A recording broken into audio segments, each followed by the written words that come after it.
The coffee maker in the corner of my office made that same gurgling sound it had made every morning for the past 3 years. And I didn't look up from the quarterly earnings report. I was cross-referencing against 2 separate spreadsheets. Numbers were easier than people. Numbers didn't lie unless you let them. My name is on the door of the 31st floor's legal department, Vera Stanton, Senior Corporate Counsel, which sounds more impressive than it is on most days. Most days it means 12-hour shifts untangling contracts that other people signed without reading, managing a team of 6 attorneys who were all smarter than me in specific ways, and serving as the legal conscience of a man who operated in spaces where conscience was considered a liability. Ashford Capital. Mergers, acquisitions, private equity, the kind of institutional money that moves quietly and changes everything in its wake. I'd been here 34 months, long enough to know every security guard's name, every assistant's coffee order, long enough to understand that the 22nd floor, where the principal partners worked, operated by different rules than the rest of the building, long enough to know exactly how Emmett Cross preferred to be briefed, standing, never sitting, bullet points first and context, second no preamble. His voice came through the intercom the way it always did, without greeting. The Vantage acquisition. Where are we on the regulatory filing? I pressed the button without stopping my typing. Submitted to the FTC 48 hours ahead of deadline. I flagged 3 potential HSR issues and drafted alternative structuring proposals. They're in the red folder on your desk, top left, underneath the Meridian correspondence. Silence. Then, you anticipated the HSR concerns before I asked. You would have asked. Something that might have been a short exhale. Come in. I gathered the Vantage file and the earnings report, smoothed my gray blazer, practical, professional, completely uninteresting, and walked into his office. The corner suite had floor-to-ceiling windows on 2 sides, and on clear mornings like this one, the light came in almost aggressively, catching all the dust motes and making the space feel less like a power center and more like an exhibit. Emmett stood at the windows with his back to me, which was his default position when he was thinking through something he hadn't resolved yet. Dark suit, no tie. He'd stopped wearing ties 6 months ago, and nobody had commented because nobody was going to be the one to say anything to Emmett Cross about his appearance. Walk me through the alternative structures, he said. This was his version of a test. He did it periodically, asking me to explain decisions I'd already made correctly, watching to see if I'd second-guess myself under pressure or stand behind my analysis. I'd learned to stand behind it. The first issue is asset concentration in the Mid-Atlantic distribution network. It crosses the threshold that triggers mandatory review. My recommendation is to carve out the Baltimore and Richmond assets and place them in a third-party escrow pending divestiture approval, which keeps the timeline intact. The second issue is the licensing arrangement for Vantage's proprietary routing software. As written, it looks like a de facto exclusive dealing agreement, which invites scrutiny.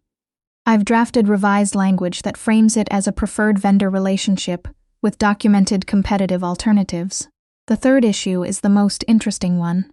There's a passive investment in a Vantage competitor that Ashford holds through a fund of funds structure.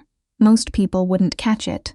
I caught it because I spent 2 days going 3 levels deep into the fund disclosures. He turned around then, and his gray eyes held that quality of attention that made junior associates forget their own names. I'd stopped forgetting things around Emmett Cross, sometime around month 6. Most people wouldn't have gone 3 levels deep. Most people would have let it become someone else's problem at the worst possible time. The corner of his mouth didn't quite move. Fix all 3. I want Razainsbank's Resi before the Friday call with Vantage's board, already drafted. The revisions are in the folder tabbed in green. I just needed your sign-off before submission. He looked at me for a moment longer than the conversation required. Efficient as always, Vera. I turned to go, but he spoke again before I reached the door. There was a delivery for you this morning. Front desk signed for it. My hand paused on the doorframe. I hadn't ordered anything. Wasn't expecting anything. What kind of delivery? Flowers. He said the word with careful neutrality that somehow made it heavier than it should have been. White peonies. Significant arrangement. Heat crept up the back of my neck, but I kept my voice level. I don't know who would send me flowers here. Nevertheless, he turned back to the window. They're at the front desk. I returned to my office. The quarterly report sat where I'd left it, but I couldn't find the thread I'd been following. White peonies. Expensive, specific. Not a generic gesture. Someone had made a deliberate choice. The morning moved forward the way mornings do. A contracts dispute with a portfolio company that took 3 calls to resolve. An emergency brief for the Meridian team. A scheduling conflict that cascaded into 4 other scheduling conflicts before I untangled it. It wasn't until I was eating lunch at my desk that Priya from the 11th floor appeared in my doorway. "Vera," she said, with the tone of someone who'd been waiting to say something since 9 a.m. "Did you see the flowers in the lobby? The whole front desk is talking about them. Who sent them? I genuinely don't know." I minimized my screen. "There's no card? There's a card." She stepped inside and lowered her voice conspiratorially. "It just says for the woman who notices what everyone else misses. No name. Nothing." Something shifted in my chest, specific. The kind of detail that could only come from someone who knew me. Knew what I did, how I thought. People are saying it's from him. Priya gave a significant look toward the ceiling, meaning the 22nd floor. "I've seen the way Mr. Cross watches you during all hands meetings. He watches everyone during all hands meetings," I said. "That's what the person running the meeting does. He watches you longer." "Priya, I'm just saying, he's the managing principal. I'm his company's legal counsel. That's the entire nature of that relationship." I said it firmly, ignoring the small and inconvenient fact that her words had landed somewhere they shouldn't have. "Go back to work." She went, still smiling. I sat with my half-eaten lunch and thought about white peonies and notes written by someone who paid attention to the way I paid attention. The afternoon sharpened into something tense. Emmett called me in twice for matters that could have been handled by email. And both times I felt his gaze track something in my expression that I was trying to keep closed. At 4 o'clock, Marcus, his head of security, a former Marine who communicated primarily through variations of silence, appeared at my office door. "Mr. Cross has asked that the flowers be brought to your car this evening," he said. "He'll arrange for someone to carry them down." "That's not necessary. They're fine in the lobby." Marcus's expression did not change by any detectable amount. He was specific. I recognized the shape of the conversation. It wasn't a request. Fine. At 6:30, when I finally shut my laptop and gathered my things, the peonies were already waiting near the security desk. They were extraordinary. At least 4 dozen stems, ivory white, gathered into an arrangement that someone had spent real money and real thought on. I was reaching for them when the elevator bank opened, and Emmett walked out, still in his jacket, which meant he'd been in the building longer than I'd realized. He walked directly to the flowers. His face was exactly what it always was in public, controlled, unreadable, present without being available. He looked at them for one moment that stretched. "Throw them out," he said quietly. "Not to me. To Marcus, who was standing nearby." Marcus hesitated. "Sir, they're addressed to. I heard you." His voice was low, level, completely final. "Throw them out." Something ignited in me, and I know that I stood there and made a choice in real time. Made the decision to say the thing I was about to say, even knowing how it would read in a lobby with 3 security guards and a receptionist watching. "With respect," I said, setting down my bag, "they were sent to me. If anyone's making decisions about what happens to them, it should be me." Emmett turned. The quality of his attention shifted into something I hadn't seen before, something that didn't have a professional category. Not assessment. Not the controlled scrutiny of a principal evaluating a problem. Something rawer and considerably more difficult to look at directly. "You want to keep them. I want to be the one who decides." I held his gaze. "And I want to understand why you care enough to involve yourself." The lobby was very quiet for a few seconds. Then Emmett moved, closing the space between us, until I had to tilt my chin up slightly to maintain eye contact. He smelled like cedar and something drier, more austere. "Because you're in my building," he said, his voice down to a register that probably didn't carry past the 2 of us. "And anything that happens to you here is my responsibility." Someone sending anonymous arrangements to my head of legal without any vetting or verification is a security matter, not a personal one. This isn't a security matter. The words came out before I could weigh them. "And we both know it." His jaw tightened. Something moved behind his eyes. For a moment, I genuinely thought he might say the actual thing, might let whatever it was cross from his expression into language.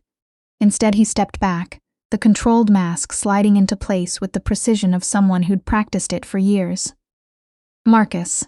His voice was back to its usual register. Have the flowers delivered to Miss Stanton's apartment, and I want the name and address of whoever sent them run against our standard security protocol. Anyone who can deliver to this building, targeting a member of my executive team without going through proper channels, gets a full background check. He walked away. The sound of his footsteps against the marble lobby floor was the only thing I could focus on for a moment. Marcus appeared beside me, carefully neutral. This, he said quietly, very quietly, is Mr. Cross being restrained. You should see him when he's actually concerned. I rode home in a company car, an Emmett mandate I'd stopped arguing about 8 months ago. With 4 dozen white peonies filling the back seat with a scent that was beautiful and disorienting in equal measure. My apartment was a 1-bedroom in Capitol Hill, a neighborhood that suited me.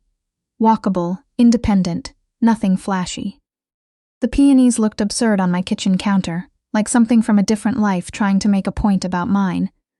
The card had migrated from the arrangement to the bottom of my bag. I found it while looking for my keys. For the woman who notices what everyone else misses. The handwriting was deliberate, unhurried, someone who knew they had time. My phone buzzed. Unknown number. I hope you like them. I've admired your work for a long time, and thought it was time to introduce myself. W. A chill moved through me that had nothing to do with the weather. Admired your work. Not you.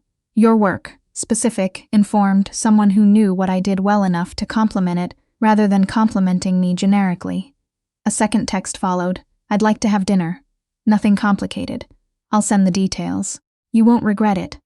I stood in my kitchen with cold wood floors under my feet and stared at the message. This wasn't a colleague with a crush or someone I'd met at a bar. This was deliberate, researched, the kind of attention that comes from information. My phone rang. Emmett's private cell, the number he'd given me for legal emergencies 18 months ago. Did you receive any additional communication? No greeting. His voice was tight in a way I'd never heard before. Text messages, signed W. Send them to me now. Don't respond and don't delete them. A pause. Then, using my first name for the first time in 34 months, Vera, check your locks. I'm sending markets to your building. That's not a request. He hung up. I forwarded the messages and went to check my door, already locked, deadbolt engaged. I stood in my hallway for a moment, realizing that the fact I was checking at all, that his urgency had transmitted to me that completely, told me something. This was more than professional overprotection. This was a real threat wearing the costume of a compliment. Another buzz. Emmett this time. Don't go into the office tomorrow. Stay home, we need to talk. In 34 months, he had never once suggested the office wasn't the appropriate location for anything we needed to discuss. I typed back, I'll be there at 8, like always. His response came in under 10 seconds. Vera, for once in your life, do what I'm telling you. I almost smiled, despite the cold knot of fear settling in my stomach. Not a chance, Mr. Cross. See you at 8. Because whatever this was, whatever threat W represented, I wasn't going to understand it from my apartment. Understanding required information, and information required showing up. I was there at 8. The lobby security was denser than usual. I noticed before I even reached the desk. Marcus met me at the entrance with an expression that communicated exactly nothing. Mr. Cross is expecting you. Conference suite on 22. Not his office. The conference suite on 22 was soundproofed and electronically swept twice a week. I'd arranged those sweeps. I'd been inside the room exactly 3 times, and all 3 times it had been for matters serious enough to make my pulse do things it wasn't supposed to do. Emmett was standing at the windows when I walked in, hands clasped behind his back, a posture I recognized as contained tension. On the conference table, a thick folder with photographs visible at the edge. Close the door. I did. The flowers were sent by Warren Holt. He turned. There were shadows under his eyes that told me he hadn't slept. Does that name mean anything to you? No, should it? His father is Douglas Holt. They run a private intelligence and consulting firm. Nominally legitimate, but the firm has a history of serving corporate clients who want information about competitors through methods that fall well outside normal due diligence. Emmett's voice was flat, factual. Douglas Holt and I have a history. 4 years ago, we were both in contention for the acquisition of a Pacific Northwest logistics company. It fell apart badly. He blamed me for a specific set of disclosures that ended his bid. And his son is sending me flowers because he's been watching you for approximately 5 months. Emmett opened the folder, spreading photographs across the table. A coffee shop I went to on Thursday mornings. The wine bar where I met friends on the last Friday of each month. A parking garage 3 blocks from my building. He's been present in your vicinity at least 11 times that my team can document. Ice moved through me slowly. How do you know this? Because I've had someone watching him since October, when I noticed him at an industry dinner, where you were present and he asked about you. Emmett said it with the same flat, factual tone, as though surveillance of someone surveilling me was the most unremarkable thing in the world. He was too interested, too specific in his questions. I don't ignore that. You've been having me followed. I've been having him followed. There's a distinction. Is there? His jaw tightened. Warren Holt doesn't pursue things without a purpose, Vera. He didn't send flowers to you because he found you attractive. He sent them because you process sensitive acquisition documents, manage regulatory filings, and have access to deal structures that his clients would pay significant amounts to understand. His interest in you began approximately 6 weeks after you joined the Vantage deal team. The logic assembled itself in my head before he finished the sentence. He thinks I'm a route to information about your deals. I know he does. What I don't know is whether he's made prior contact and you simply didn't identify it as such. The implication landed like a hand against a table.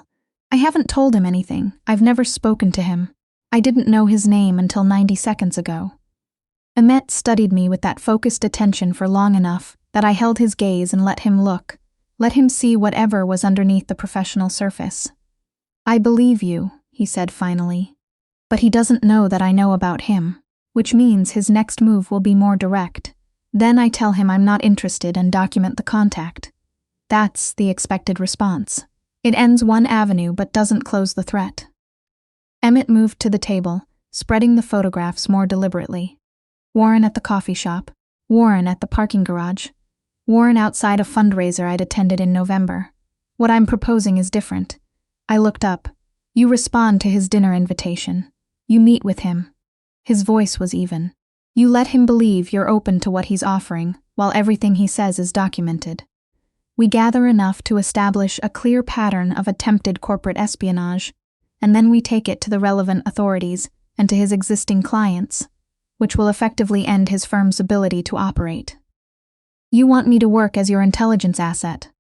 I want you to help me close a threat that targets both of us. He moved around the table until we were separated by less than 2 feet, and his voice dropped. You've been part of this company for nearly 3 years. You think you're here to manage regulatory filings, but you've seen term sheets and deal structures that could damage us significantly in the wrong hands. You're not just my head of legal. You're a load-bearing wall, and someone is trying to run a demolition assessment through you. The metaphor was unglamorous and completely accurate. And if I refuse, then I handle Warren Holt another way. A more disruptive way, involving attorneys and investigators, and a great deal of noise, that has a real chance of alerting his clients to scrutinize their own exposure, which means they stop using him, which effectively achieves the same outcome, but takes significantly longer and gives him more time to damage us in the interim. He paused. Or you meet him once, let him make his case on the record, and we end this in a week. I looked at the photographs on the table. A man I'd never spoken to, who'd been standing 11 documented times in spaces I thought were just mine. I have conditions, I said. Something moved across his expression, brief, almost undetectable. Not surprise exactly. More like a recognition. Go ahead, you tell me everything.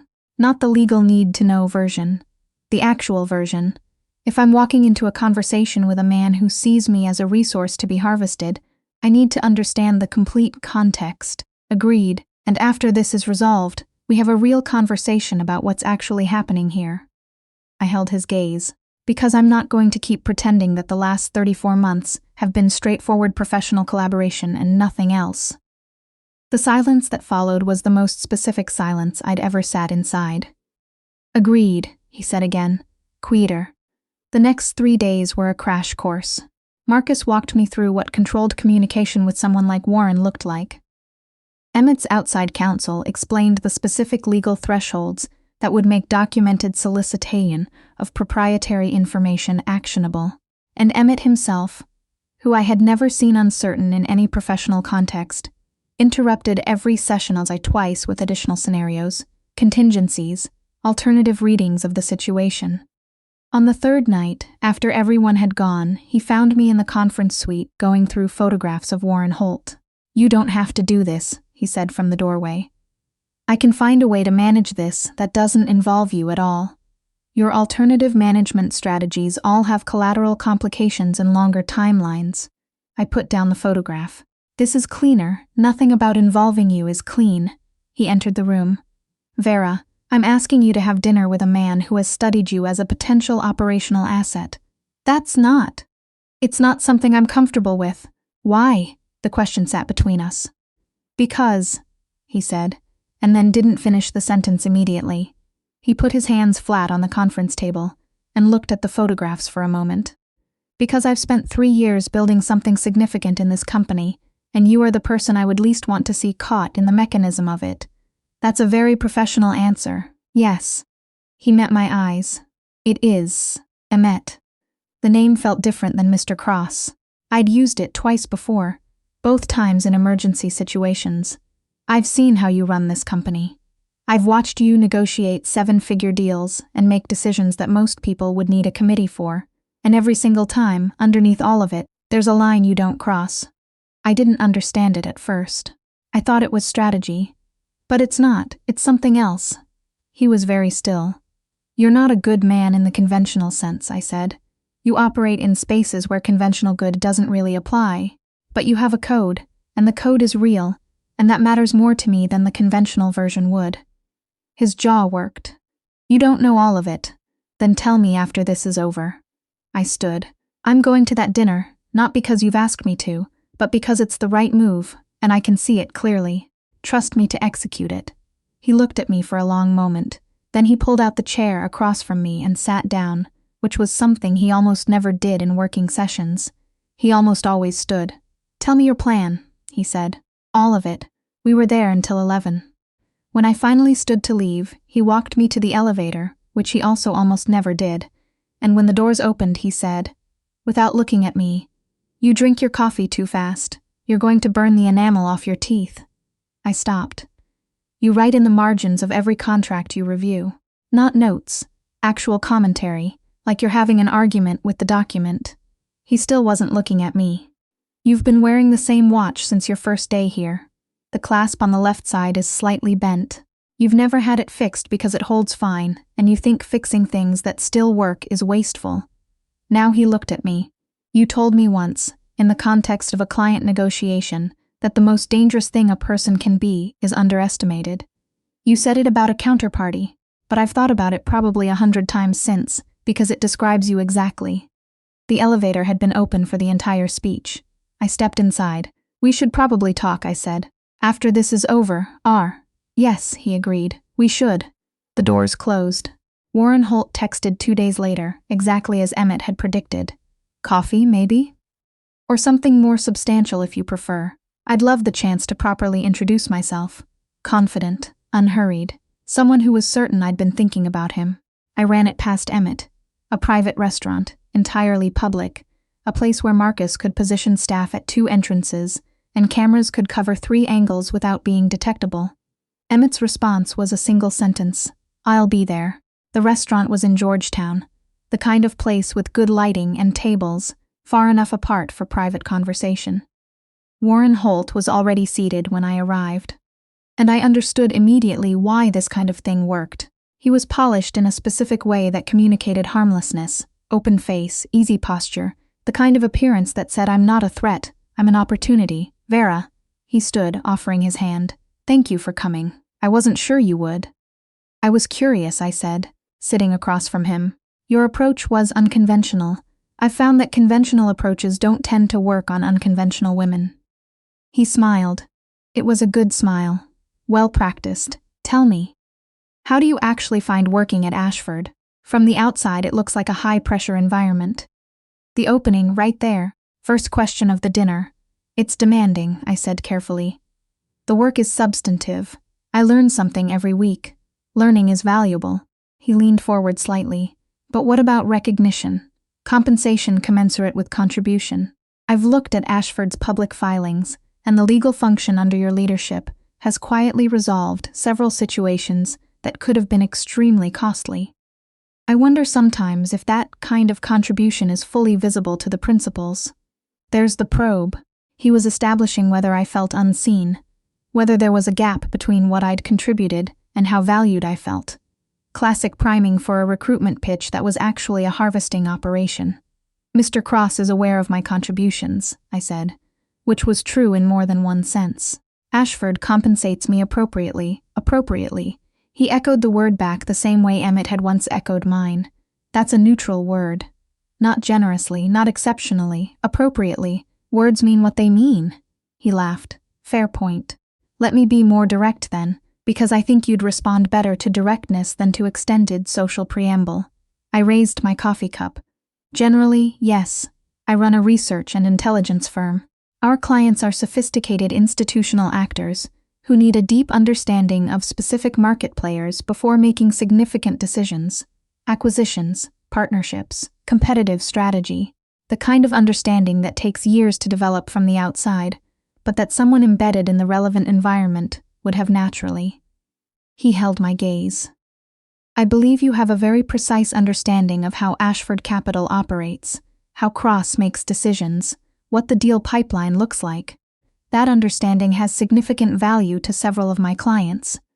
I'd like to discuss whether there's an arrangement that works for both of us. Straight to it, then. No dinner, no wine, no extended pretense. He'd decided I was sophisticated enough to skip the middle act. You're asking me to share proprietary information about my employer with your clients. I said it plainly. I'm asking you to consult on market dynamics in an area where you have genuine expertise. The compensation would be substantial. I think 6 figures annually is a reasonable starting point, structured to preserve your deniability and require nothing in writing. Deniability, I repeated. Meaning you already know this isn't legal. His expression didn't change. He was good. The lines in this space are genuinely contested. What I'm describing operates in a gray area that... It doesn't, actually. I set down my cup. I've spent 15 years in corporate law. I know exactly where the lines are. What you're describing is solicitation of confidential corporate information, which exposes both of us to civil liability at minimum and criminal exposure at the upper end, depending on how it's used. I looked at him directly. But more importantly, I want you to understand something, and I want you to hear it clearly. I know who your father is. I know what happened 4 years ago. And I know that this dinner was never about me. Warren Holt was very still. You're a good operator, I said. The flowers were specific and well chosen. The note was exactly right. You did your research. But the thing about being someone who notices what everyone else misses is that I noticed this. The door to the private dining room opened. Emmett walked in. Behind him, a man I recognized as a partner at the White Shoe firm. Ashford kept on retainer for sensitive matters. And beside that man, a woman in a gray blazer who had FBI written all over her in ways that had nothing to do with clothing. Warren Holt, the woman said. I'm Special Agent Christine Yu. We'd like to speak with you. I watched the color leave his face in a clean, steady recession. As they guided him toward the door, his eyes found mine. You were working with him the whole time. You were working against him the whole time, I said. I just made sure you documented it yourself. In the hallway outside, Emmett and I stood next to each other, while Marcus coordinated with the FBI team, and the attorneys took notes. After a while, the activity moved down toward the lobby, and it was just us in a carpeted corridor in Georgetown. You were clean, he said. Completely clean. You gave him nothing and took everything. You sound surprised. I'm not surprised. He stopped. Started again. I was watching on the monitor in the adjacent room. When he made the offer and you responded, I had to physically stop myself from walking in approximately 30 seconds before the appropriate moment. Why? Because the way you handled it made me furious on your behalf, and proud of you simultaneously, and I wasn't sure which one was going to be more visible. I looked at him.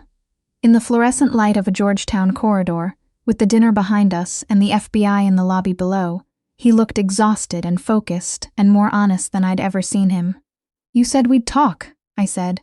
"After this was over. It's not quite over. The legal process. Emmett." He closed his mouth. "Not about the legal process," I said. "About the other thing." The hallway was empty except for us. He looked at the middle distance for a moment, then back at me, and something in his expression settled into a kind of tired precision. 3 years ago," he said, "I interviewed 17 candidates for the head of legal position. You were the 16th. By candidate 8, I'd already made a preliminary decision. By candidate 15, I'd refined it. And then you sat across from me, and the first thing you said, before I'd asked you a single question, was that you'd noticed an inconsistency in the Ashford public disclosure from 2 years prior and wanted to know if it had been intentional or an oversight. I remembered that. I'd almost not said it. Every other candidate had spent the interview managing their impression, he said. You spent it doing your job. You were already working in the room where you were supposed to be selling yourself, because to you the two things are the same. A pause. I hired you in the lobby. I walked you to the elevator and called my assistant and told her to prepare the offer letter before you'd made it to the parking garage. You made me wait 3 weeks for that offer letter, because I realized in the elevator that something about you was going to be a complication, and I needed to make a decision about whether I was willing to operate with that complication indefinitely. He looked at me directly. I decided I was.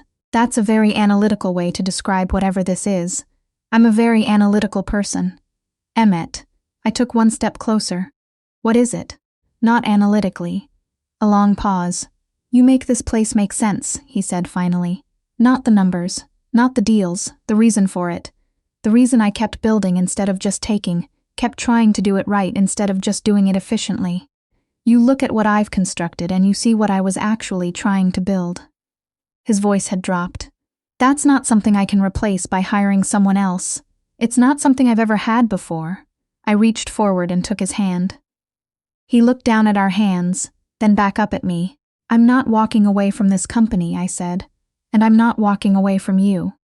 But I need you to understand that this is a choice I'm making with full information, including the parts you haven't told me yet, which you will, because that was the agreement. It was the agreement. Then we're fine. I held his gaze. We figure out the rest together. He looked at me for a long moment. Then, slowly, deliberately, like a man who'd decided something and was going to commit to it completely, he brought our joined hands up and pressed them briefly to his mouth. There will be consequences, he said against my knuckles, when this is public. Douglas Holt still has allies, institutional clients who might question my judgment. The FBI process will be visible in ways I can't fully control. I know, it won't be simple. I know that too. I squeezed his hand. I've been managing complicated things for 34 months. I'm very good at it. His mouth curved. Barely, but actually. Yes, he said. You are. We stayed there for another moment. Below us, the city made its ordinary nighttime sounds, indifferent to whatever was resolving itself in a carpeted hallway in Georgetown. Marcus appeared at the end of the corridor, looked at us, looked at the ceiling, and retreated without saying anything. Coffee tomorrow, Emmett said. Not a meeting, not a briefing. Coffee. I'll be there at 8. I know you will. A year later, I would try to explain to Priya, who had been shamelessly delighted about being right, what the moment in that corridor had actually felt like. I told her it had felt like something settling into its right position after being slightly misaligned for a very long time. Not dramatic, not loud, just finally, correctly placed. Warren Holt's firm was dissolved 14 months after his arrest, following a plea agreement that required full disclosure of his client list and operational methods. Douglas Holt spent 8 months in a very public legal battle that ended with him divesting from several significant holdings as part of a settlement. The peonies died, which is what flowers do, but I'd taken a photograph of them on my kitchen counter that first night, and it was still in my phone. Emmett and I were not a secret, exactly. We were quiet about it in the way that people are quiet about things that are real, and therefore don't need announcement. The company's ethics council, who was on retainer rather than on staff, specifically to avoid this kind of conflict, reviewed the structure of our professional relationship and offered a formal opinion that, with appropriate documentation and reporting adjustments, there was no material issue. Emmett had prepared 3 pages of questions for that consultation. I had prepared 6. Priya called this the most on-brand engagement in human history, which wasn't entirely wrong. We were married on a Saturday in September, in the backyard of a friend's house in Maryland, with 30 people who actually mattered, and weather that held just long enough for the ceremony, before giving in to an impressively theatrical thunderstorm during the reception. Marcus toasted us with the formality of a man addressing a general, which was somehow perfect. Emmett danced with me in the rain under an awning, while the DJ made philosophical peace with the situation, and I thought about that corridor in Georgetown, and the interview room, 3 years before that, and the morning I'd walked into a corner office to brief a controlled and unreachable man about regulatory filings, and had, without knowing it yet, begun the longest and most worthwhile case I'd ever worked.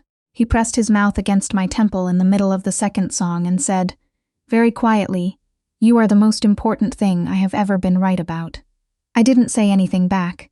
I just stayed there, in the rain, in the best moment of my life, and let it be exactly what it was.